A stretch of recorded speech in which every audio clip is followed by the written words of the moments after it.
Assemblyman Matt Slater. I'd like to bring him on the show, and he has a very high rating, but he's really unique in a different sense, and I want to go through that.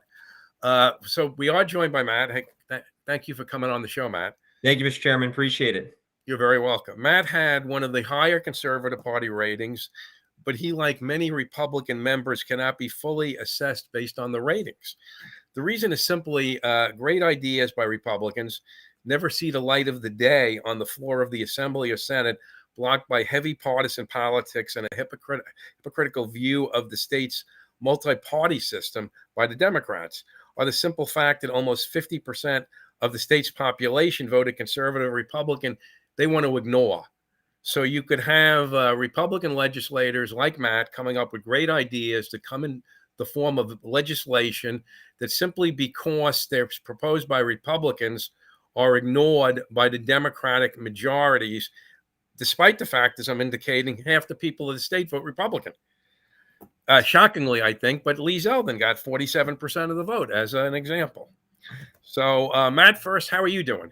Doing good, Mr. Chairman. And speaking of Lee Zeldin, I had a great event last night here in Westchester County that he headlined, and we had a packed room. We had a great coalition of people from business leaders to Second Amendment patriots to labor leaders, and everyone, I think, completely understands the hurdles that we're facing as a state.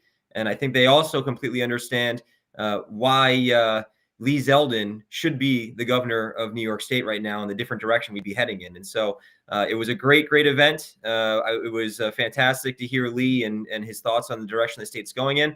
But there was a lot of energy, a lot of hope. And I think that people really understand and they're seeing firsthand what happens when you have one party rule from the top down in Albany, as you just said, and the political games that get played, stopping common sense legislation from even reaching the floor just because a Republican has introduced the bill is exactly the stuff that we're fighting against. But again, we're still fighting, and we're fighting every single day, waking up in the morning, eating our Wheaties, and we're going to war. And we do that because we believe in the state, and we want to make sure that we're protecting the state, and we want to make sure that we save our state from falling off the cliff that the progressives are pushing us to. Well, then let me get right into it.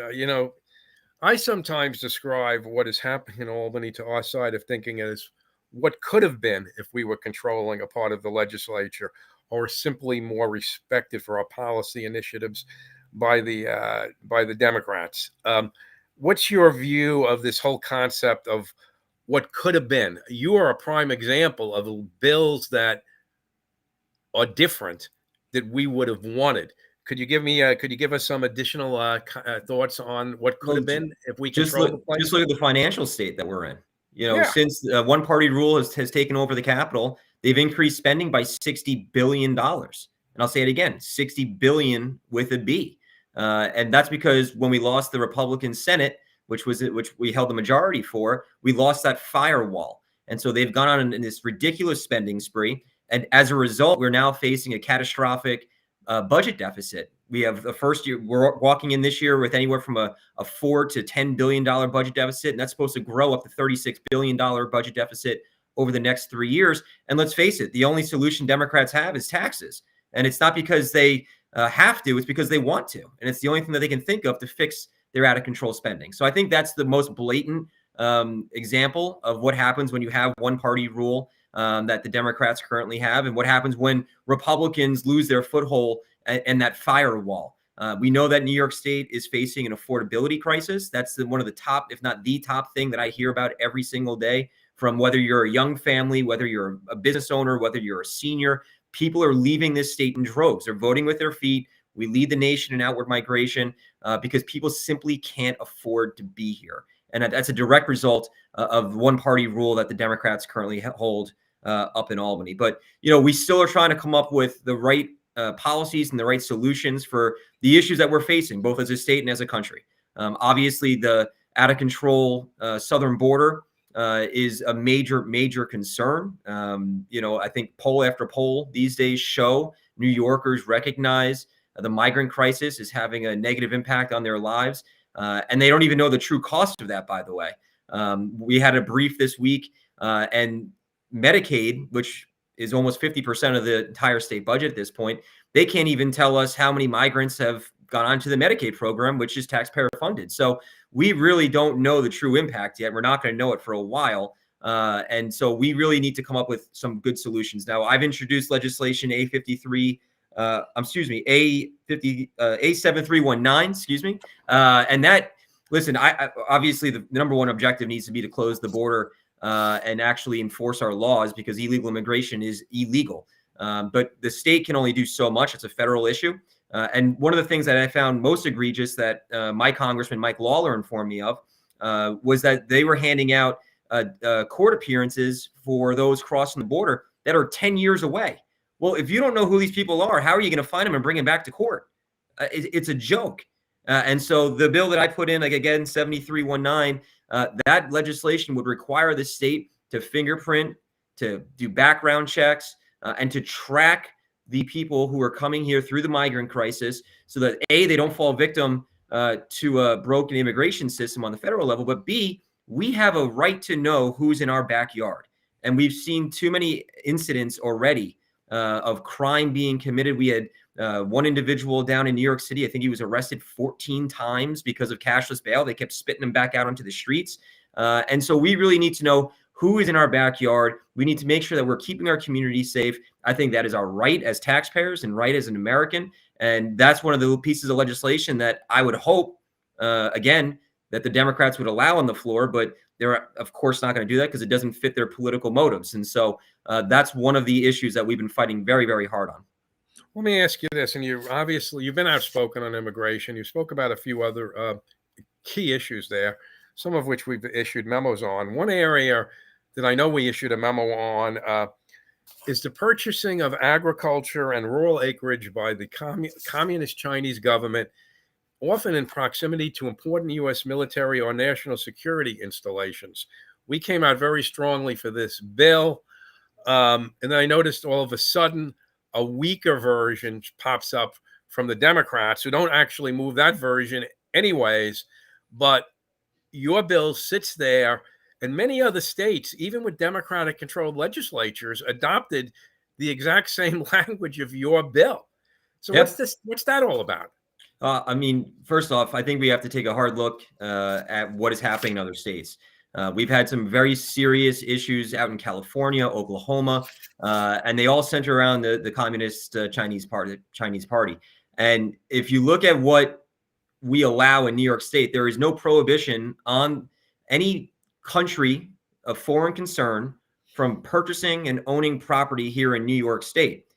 I just can't, that's just common sense to me that we put something in place to stop that from happening.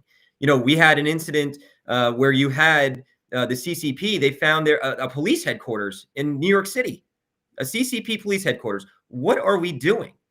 And so, yes, we have this legislation that is in A5301, worked on with Gordon Chang, who is an expert in this particular field. And one of the things that we've seen, again, out in Oklahoma, when it comes to agricultural land, they've taken that land, they're purchasing that land, and they're either letting it just die and no farm, no food, right? Or they're using it to fuel their drug trade, and they're using it to grow marijuana, and they're also using it for human trafficking. And so the problem that you see is they're building these fences around these pieces of property, and it's not to keep people out, it's to keep people in who they are abducting and they're putting into their human trafficking schemes. And so there's a lot of problems that we are finding across the country. And if New York State wants to be a leader on really important issues like this one, this is, again, just a common sense piece of legislation. And as you alluded to, Mr. Chairman, there is a Democrat who put in a watered down version of this. And as you said earlier, and you were alluding to this, unfortunately, since we are in a one party controlled environment, you'll see a lot of that happening where some of them actually say, hey, that's actually a pretty smart idea. And they actually take your bill as a Republican and they'll reintroduce it, changing a few words here or there, or water it down slightly, and try to take credit for it on their own. That's an unfortunate game that gets played constantly. I can think of at least 3 bills of mine that's happened to. But, you know, at the same time, at least that we're getting some type of traction for Democrats to recognize the fact that this is an important issue. We have to stop the CCP. They are our greatest enemy, our greatest threat. And for the fact that they may even be owning property in the Empire State, I think it's just patently wrong and patently un-American. Well, thank you. So I guess in a sense, stealing your bills, you wouldn't consider flattering. I'd rather just have them be passed if they want it that badly. and then they just let them die in their own quarters. So you're a young guy in government and politics. You've seen a great deal. You were a senior majority staffer in the Senate. You were a town supervisor of Yorktown, which is a very large Westchester community, and currently as an assemblyman representing 2 counties. And you're not even 40, I believe. Your thoughts on this? Your thoughts on this governor and the direction of New York State? I give it Fs across the board. I just think that the direction that we're going in is you see it in the polling, the public polling that comes out every week. New Yorkers are recognizing, and I give Lee Zeldin a ton of credit for this, because he's the one, I think, who really shined the light and had the courage to bring a lot of these issues forward. But New Yorkers are recognizing the direction we're going in is wrong. Again, affordability crisis is on everyone's mind. Crime is on everyone's mind. If you look at the approval numbers of the governor, they're upside down. And so I think New Yorkers are rejecting the direction that we're going in because they know it's unsustainable. And I can tell you, they don't even know half the things that they're trying to get done. And one of the things that, we're still waiting on right now is the even year election bill that's sitting on we're waiting to see what the governor is going to do with, which, would it really, in a lot of places, would, I think, wash out the Republican and conservative movement just because of the numbers. And honestly, the other side of it is it drowns out any local issues during our elections, which, as a former town supervisor, I believe local issues matter, and they deserve their own time and their own debate and their own attention. And so very, very different than state and national issues. But I just think that the governor, really has not figured her way out through the position that she has. I think if we had Lee Zeldin as our governor, we would be in a much better position. We just, once again, got rated the least free state in the United States of America. And anyone who pays attention to what we're dealing with on a daily basis, it's no surprise. We have a governor right now who's in favor of quarantine camps. We have a governor right now who wants to stomp all over the Constitution and our Second Amendment rights. We have a governor right now who wants to take away parental control and parental decision making. I mean, that is fundamentally wrong, and that's the direction we're heading in. And we really have to make sure that come next year that we're ready to win more seats in the legislature and finally reinstall that firewall to protect New Yorkers and change the course that we're going in. Yeah. Well, Matt, thank you for taking the time to be with us. Thank you for your excellent voting record and for all the ideas you bring to the floor of the legislature or to the legislative body. And also, let me thank you for your service as a member of the Naval Reserves. Do you have any final words for our viewers? I would say keep the faith. You have a lot of gladiators who are stepping into the arena every single day. As I said earlier, we wake up in the morning, we eat our Wheaties, and we go fight for you. And so I do think that a lot of New Yorkers are finally waking up to the fact that we need a change in direction, that we need better leaders, we need more principled leaders. And I think that's why you're seeing Republicans and conservatives make inroads in non-traditional areas. And I think that's going to continue. But we have to work together. We have to stay close as a cohesive unit. And I think that the best days are still ahead of us, not behind us. And I do truly believe that we need to keep the faith and we can still save our state. Well, thank you. Thank you, Matt. This has been an edition of Patriots Podium. I want to thank Andrew and Katie for what they do to make this show happen. And it is an effort. I kind of jump in at the last minute, but they're making a big effort to keep this show going. And this is like the 14th or 15th episode. We've been running them every 2 weeks. So we've been doing them really all year, and we want to continue. We've seen our audience grow. I mean, it's available. All the shows are available on our YouTube, through YouTube, and you can access them easily on our website. And our website is cpnys.org, cpnys.org, and you can find this there. You can find our legislative ratings. You can find our legislative platform. I'd like to suggest that the party is an open book, and we are very very much interested in people looking to see what we have to say.